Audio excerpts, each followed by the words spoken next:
Hei, jeg heter Nina. Dette mitt syrom. Velkommen til serien min Nina Syrom. I denne veldig korte episoden skal jeg vise noe som jeg synes veldig gøy, og det hvordan du kan hjemme lage helt perfekte trukne knapper. Du trenger ørlite grann utstyr for å gjøre det, men det går an å skaffe på nettet. Etsy er et fint sted å begynne. For å lage knapper så trenger du per knapp en overdel og en bakdel. Du trenger stoff, og jeg anbefaler på det sterkeste en form for stabilisering. Hvis du ikke gjør det, så vil, når stoffet drar seg ut over knappen, så vil du kunne se metallet igjennom. Så jeg synes ikke det er like pent. Derfor bruker jeg alltid stabilisering med mindre. Jeg bruker møbelstoff eller tjukkedongeristoff og veldig tjukke stoff, og da gjør jeg ikke det. Så trenger du altså selve pressesettet, det er dette som koster. Pressesettet består av en underdel, hvor du legger ned i bakdel på knappen, og en overdel, hvor du legger oppi stoffet og toppen av knappen. For at toppen og bunnen av knappen skal holde seg på plass, så legger vi bunnen ned i den nederste delen av pressesettet. Vi legger stoffet oppå toppen av pressesettet, og jeg liker da også presse opp stempelet. For da har jeg mer kontroll på posisjoneringen. Du kan også ta en liten lim, sånn tøylim her, og lime det fast, men jeg synes dette funker veldig bra. Og så presser jeg ned noe med fingeren, samtidig så jeg slipper ned stempelet bak, sånn. Så skal disse settes sammen, og nå er trikset altså at overdelen skal presses ned i den nederste delen. Og det er flere måter å gjøre det på. Helt tradisjonelt sett så bruker vi altså en knappepresse.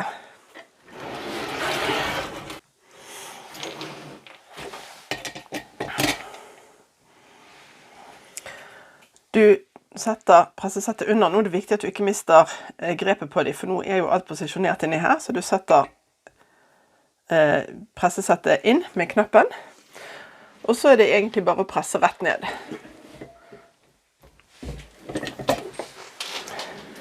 Når jeg da tar dette ut,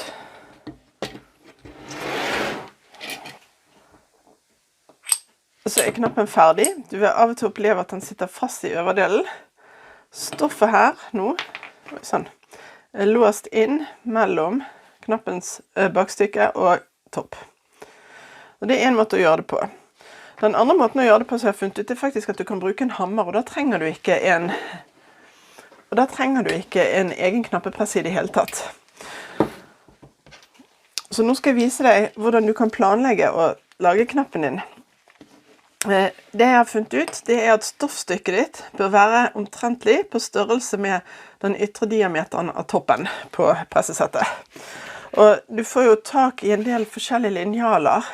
Og det som er litt gøy hvis du får tak i sånne med store hull, det er jo at du kan legge de på og posisjonere det på et motiv, sånn at du kan lage knapper med det motivet du vil. Så hvis jeg nå vil ha denne blå blomsten, jeg må bare sjekke at jeg har stabilisering bak. Hvis jeg nå vil ha denne blå blomsten, så vet jeg det at denne her er 40 millimeter i diameter. Da kan jeg fint tegne på fremsiden av stoffet, fordi at det blir brettet inn i knappen.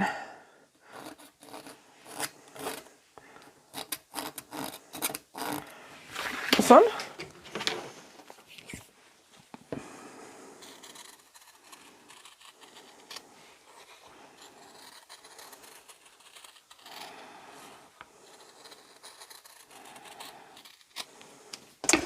Noe sånn som det. Så gjør jeg det samme en gang til. Jeg legger den baksiden av knappen ned i.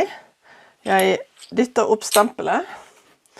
Jeg legger stoffet da med retten ned, for det skal bli utsiden. Og så holder jeg litt på stoffet mens jeg kommer med knappen. Så dytter jeg knappen ned samtidig som jeg presser stempelet ned. Sånn. Der. Nå dytter jeg ned med hånden. Og så tar jeg en sånn liten metallstang og hammeren. Sånn. Og da har jeg faktisk en kjempefin knapp da også. Så et par slag med hammeren, det funker like bra. Det finnes knapper i alle utforminger. Dette er jo store knapper som heter 40. De liker jeg å bruke på skjørt, jakker, litt større plagg. Disse heter 24, og det er det som jeg bruker når jeg lager bluser og mer sånn pentøy. Og her ser dere disse to er ganske forskjellige. Denne er flat topp, og denne er en sånn, ja, vi kaller det sopp. En liten sånn kule, halvkule.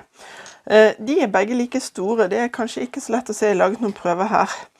En kan bli litt lurt at det ser ut som det er forskjellige størrelsesforhold på de. Men hvis jeg legger disse her, kant i kant, så er altså begge 24. Og disse tallene stemmer at jo høyere tall, jo større knapp, men det henger ikke sammen med antall millimeter. Så 24 betyr ikke 24 millimeter. Så jeg skal legge inn en liste her, og hvis du trenger den listen, så kan du bare ta et skjermbilde. Første gang du bruker et sånt pressesett, så er det ganske skittent. For det kommer med veldig mye sånn fabrikkstøv. Så tørker det, og beregn at du må kanskje bruke 1 eller 2 knapper på å rense settet. Men når det er gjort, så har du altså muligheter til å lage knapper til hva som helst som du trenger. Jeg har hatt knappesettet mitt, jeg vet ikke, kanskje 10 år.